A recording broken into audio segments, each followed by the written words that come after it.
the Lakers, according to ESPN analyst and senior reporter Brian Windhorst, says that the Lakers are only allowing Bronny James to play G League games that are at home.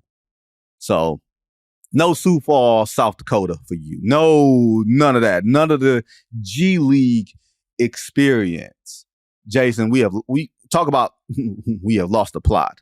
We have completely lost the plot. I kind of feel bad for him. Absolutely. I felt bad for him throughout this entire thing because, you want to hoop, but at some point you're going to and I'm a huge LeBron James fan, but this is felt like Bronny has kind of been like an extra in the making of this documentary, right? And not his story, right? And if you can, everybody's had the conversations about nepotism and what's good nepotism and what's bad nepotism. When you find out that you don't belong, that's a rude awakening. But to do it on a stage where everybody is watching you, and you can't quit. You can't quit. Yeah, this story ain't about you. Yeah, you can't quit because it looks bad for your dad. This is tough, man. Everybody says how great it is for LeBron. Nobody says how great it is for Bronny. Yeah. I almost feel like there's a Derrick Rose element to this, where it's about so much other stuff than it is about the actual ball player.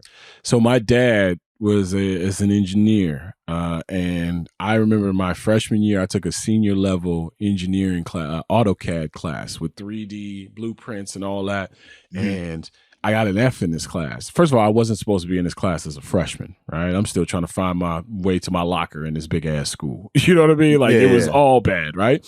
And I brought it to my dad, and he looked at it and he goes, like he was disappointed that I wasn't following in those footsteps, but he also understood, like, hey, Jay, that's not your thing.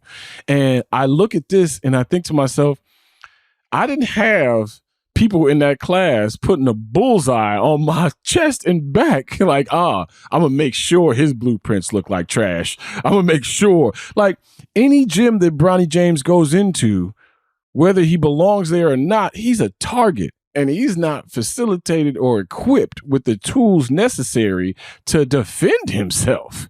Like, people talk about that G League like it's a bunch of chumps. It's killers in that league that's trying to make a way. They don't have, Savannah and Bryce and Zuri and everybody at the crib waiting for them to embrace them. They 2 months late on rent. You know what I'm saying? They got child support they got to pay. Like, he is going up. Like, people think like, oh, he'll be in the G League. The G League is full of dudes who are trying anything to get there.